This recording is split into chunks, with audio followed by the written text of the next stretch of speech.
In a small rural village in Nigeria lived Adaeze, a striking young woman in her early 20s.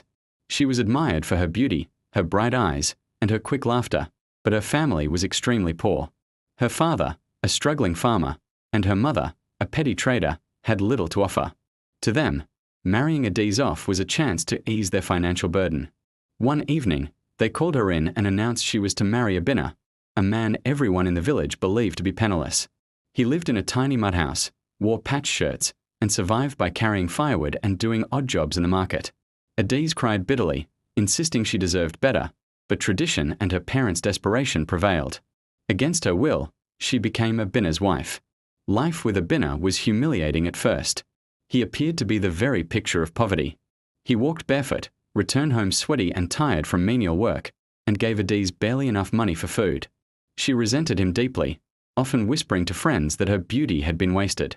But Abina had peculiar habits that made Adaeze suspicious. Some nights he disappeared, claiming to visit relatives. He kept a locked briefcase under their bed, which he never let her touch. Adaeze's curiosity grew stronger with each passing day. One fateful evening, Adaeze secretly followed him. To her shock, instead of heading toward the bush as he had claimed, he boarded a bus to Lagos. There, Adaeze saw the impossible. Her rag-wearing husband transformed. He stepped out of a black SUV, dressed in a perfectly tailored suit, escorted by bodyguards. He entered a five-star hotel as if he owned it. Adaeze could not believe her eyes.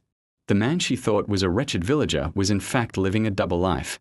She returned home boiling with confusion, torn between anger and excitement.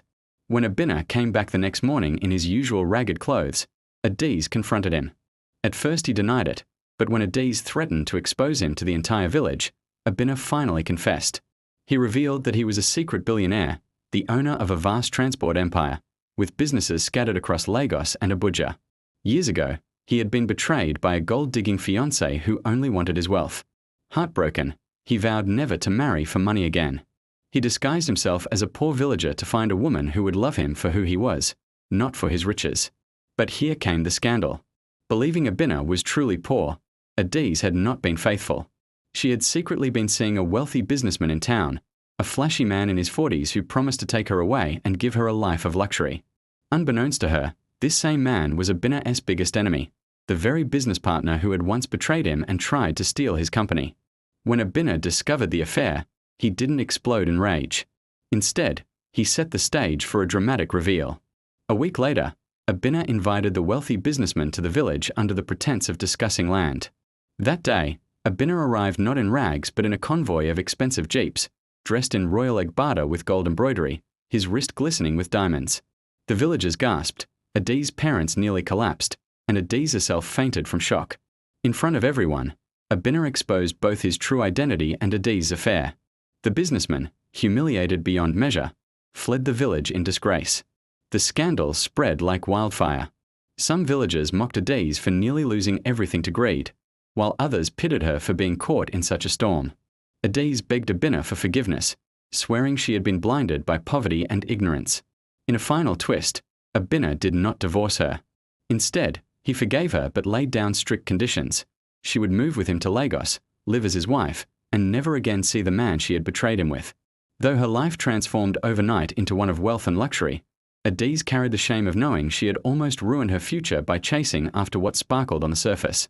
And so, the poor village girl forced into a marriage she never wanted became the wife of a billionaire she never truly understood. Their story became the most scandalous tale in the region, whispered at markets and family gatherings. To this day, people in that part of Nigeria still say, "Not all that glitters is gold." And sometimes, the man you despise in rags may be richer than the one you adore in silk.